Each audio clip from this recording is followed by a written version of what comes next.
Good morning student, class 10 lesson 3 session 5। इससे before वाले session में अपन ने आनुवंशिकता के दो नियम को चेकर बॉक्स से देखा था। दोनों नियम आपके एक संकर संकरण पर आधारित थे।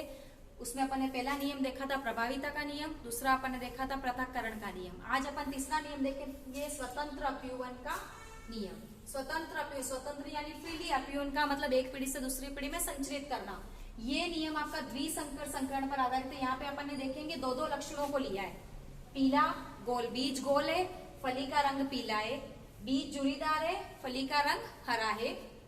यहाँ पे अपन ने इन दो कैरेक्टर को लेकर करेंगे। स्वतंत्र अपयूहन का नियम क्या कहता है देखेंगे। यदि दो या दो से अधिक द्विपर्यासी लक्षण युक्त पादपों का, अपन ने दो या लक्षणों को लिया है यहाँ पे, इसलिए दो या दो से अधिक द्विपर्यासी लक्षणों के पादपों का संकरण कराया जाता है तो एक लक्षण की वंशागति का दूसरे लक्षण की वंशागति पर कोई प्रभाव नहीं पड़ता। मतलब कि पीले रंग का गोल पर कोई प्रभाव नहीं पड़ेगा, हरे रंग का जुरीदार पर कोई प्रभाव नहीं पड़ेगा, गोल का जुरीदार पर नहीं पड़ेगा, पीले का हरे पर कोई प्रभाव नहीं पड़ेगा।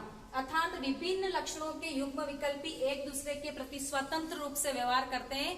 पीला रंग अपने आप में प्रेजेंट करेगा अपने आप को, हरा रंग अपने आप को रिप्रेजेंट करेगा। यानी कि एक भी पौधा ऐसा प्राप्त नहीं होगा जो पीले और हरे से मिलकर नया कलर बने। इसलिए यहाँ पे इस नियम को स्वतंत्र अपयूहन का नियम कहता है। रिपीट कर रही हूँ, यदि दो या दो से अधिक द्विपर्यासी लक्षणों के पादपों के मध्य संकरण करवाया जाता है तो दोनों लक्षणों का वंशागति का किसी भी एक लक्षण पर अपना प्रभाव प्रकट नहीं होता। इसे स्वतंत्र अपयूहन का नियम कहते हैं। क्वेश्चन आपके आता है मेंडल के द्विसंकर पर आधारित नियम के जिन प्ररूप या लक्षण प्ररूप लिखो या चेकर बॉक्स की सहायता से समझाओ। यहाँ पे अपन ने दो लिए।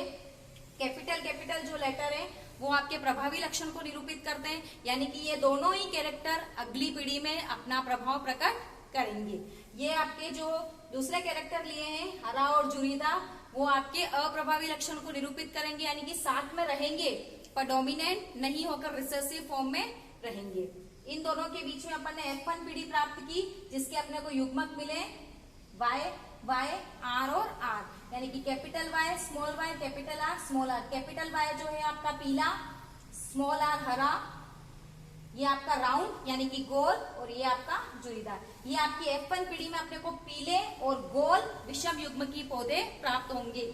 पीले का मतलब कैपिटल R डोमिनेंट है और R का मतलब कैपिटल R जो है वो आपका प्रभावी है, इसलिए अपना प्रभाव प्रकट करेगा। इसलिए पीला और गोल आकृति के आपको V विषम युग्म की मिलेंगे। विषम युग्म का मतलब अपने को देख रहे हैं दोनों गैमेट अपने को यहाँ पे दिखाई दे रहे। F1 पीढ़ी का अपन स्वपरागण कराए, यानी कि इसी के साथ में इन्हीं पादपों का स्वपरागण कराए अगर अपन, तो F2 पीढ़ी में अपने को इस प्रकार का चेकर बॉक्स प्राप्त होता है, जो कि अपन ने लगभग 4 और 4 यानी कि 16 पौधे जो अपने को प्राप्त होंगे उसका अपन जीनोटाइप और फिनोटाइप देखेंगे। सबसे पहले अपन ने गैमेट प्राप्त किए जो अपन ने बिफोर क्लास में देखे थे, उसी प्रकार से कैपिटल Y, कैपिटल R, यानी कि पीला गोल।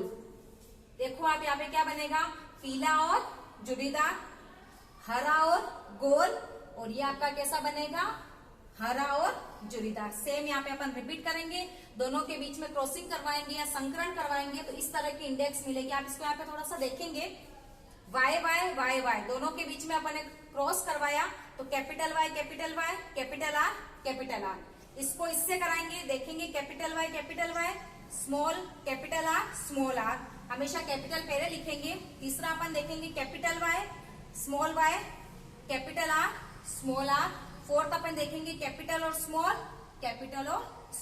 इस प्रकार से अपन 16, इसका पहले इन चारों के साथ, इसका फिर इन चारों के साथ, इस प्रकार से अपन पूरा चेकर बॉक्स बनाएंगे और अपन इसका निष्कर्षण निकालेंगे। तो आप देखेंगे जहां पे भी कैपिटल Y है हमेशा वहां पे पौधा पीला ही होगा, जहां पे कैपिटल R है वहां पे हमेशा बीज जो होगा आपके कैसा होगा, गोल। तो इसके नीचे आपको इस तरह से लिखना है, देखिए पीला गोल, पीला गोल। अब अगर हम इसको देखें, ये आपका नहीं लिखा हुआ है, माना कि दोनों ही स्मॉल y है, यानी कि कैसा होगा, हरा, और दोनों ही कैपिटल है तो मतलब कैसा होगा, गोल, हरा गोल। इसमें लास्ट वाले को अपन फोकस करेंगे, चारों स्मॉल गैमेट है अप्रभावी लक्षण वाले, तो ये आपका एक पौधा ऐसा बनेगा, कैसा बनेगा, हरा और जुड़ीदार। इस प्रकार से पूरा चेकर बॉक्स आपको खुद बनाना है गैमेट लिखते हुए। और इसके अगर अपन लक्षण प्ररूप और जीन प्ररूप निकाले तो लक्षण प्रारूप में आपको दिखेगा 9:3:3:1। जो रेशो प्राप्त होगा वो आपका होगा 9:3:3:1। और आपका जो जीन प्रारूप होगा, इसका जीन स्ट्रक्चर अगर अपन देखें तो 1:2:2:1:1:2:1:1 इस प्रकार से आपको एक रेशो प्राप्त होगा, लक्षण प्रारूप, जीन प्रारूप। इसमें 9 पौधे जो होंगे आप गिनेंगे यहाँ पे, पीले और गोल होंगे। 3 पौधे जो होंगे वो आपके पीले और जुड़ीदार होंगे। 3 पौधे जो होंगे वो हरे और गोल होंगे। और 1 पौधा जो होगा वो आपका हरा और जुड़ीदार अपने को दिखाई देगा। और इसका जीनोटाइप आपको इस तरह से याद करना, 1:2:2:4:1:1:2:1:1 ये आपका, आप अगर इनकी टोटल करेंगे तो 16 टोटल आपको आएगी, क्योंकि 4 × 4 क्रॉस करेंगे तो अपने को 16 पादप प्राप्त होंगे।